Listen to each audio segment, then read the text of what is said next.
बिस्मिल्लाहिर्रहमानिर्रहीम। मेरे साथ इस वक्त नशिस्त में मलक मोहम्मद शफीक वार्ड नंबर 3 उम्मीदवार बराए कौंसलर मुस्लिम लीग नून की जानब से हिस्सा ले रहे हैं। मलक शफीक साहब थोड़ा सा बताएं जी, आपका सियासी बैकग्राउंड क्या है जी?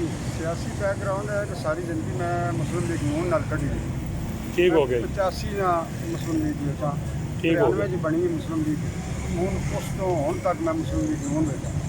मुस्लिम लीग नून ते भाइया ये तुसां कोल कितनियां के आबादियां न, किहड़ियां आबादियां आनियां तुहानू वार्ड से? आबादी आनी है सब तो पहले शाहपुर, शाहपुर ठीक हो गया। शाहपुर गुलाब टाउन, गुलाब टाउन, पेड़ दर गई, पेड़ दरगी, मल्ला वाड़िया ने कुछ हिस्सा, मतलब वाड़े ने निसफ हिस्सा ठीक है।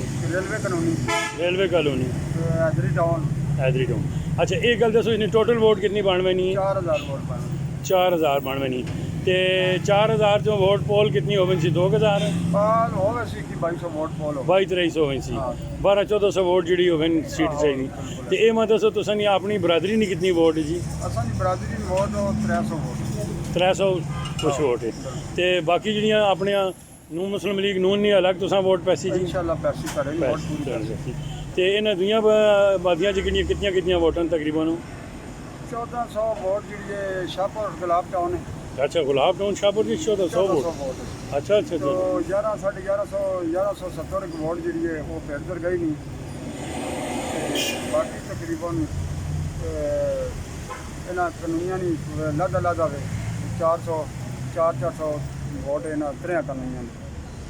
ते तकरीबन जितने ने चांस पूरे ने जी इंशाल्लाह। इंशाल्लाह हुक्म अल्लाह ने। ते तुसी भी अपनी तगदों लगे हो जी? जिधर जब लगे। तगदों लगे हो। हाँ। ते तुसी ये मगर हुण तक कितने अपने इलेक्शन ऑफिस खोले ने जी? इलेक्शन ऑफिस असां ने 2 खुलते हैं, गुलाब टाउन के खुलते हैं।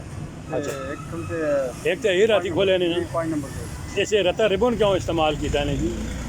बेटा रकम हाँ जी। रिबन तो वो वैसे पटाखा जाया। अच्छा अच्छा लग गया। पटाखा जाया। अच्छा अच्छा अच्छा। हाँ रिबन नहीं। कोई ये जी खास कोई गल नहीं, मतलब ठीक है जी। नहीं, नहीं, अच्छा अच्छा। तो ये अच्छा ते ये हुण तुसां बाकी जा हो सकने रता रिबन तुसी जिद में जो बकरा एक सदका दो कि सदका देते हैं। इंशाल्लाह बकरा सदका दे दो। ते क़यादत तुसां नाल किहड़ी जुड़ी है जिस टाइम हो? क़यादत असले असां नाल हाजी उमर फारूक साहब, निशान भट्ट साहब, हाजी नसीर साहब, पूरी क़यादत मुस्लिम लीग नून सारे आने पैने सारे ने आने पे। ते दौड़ दूपी पूरी लाई ने? पूरी लाई ने। दौड़ दूपी पूरी लाई ने।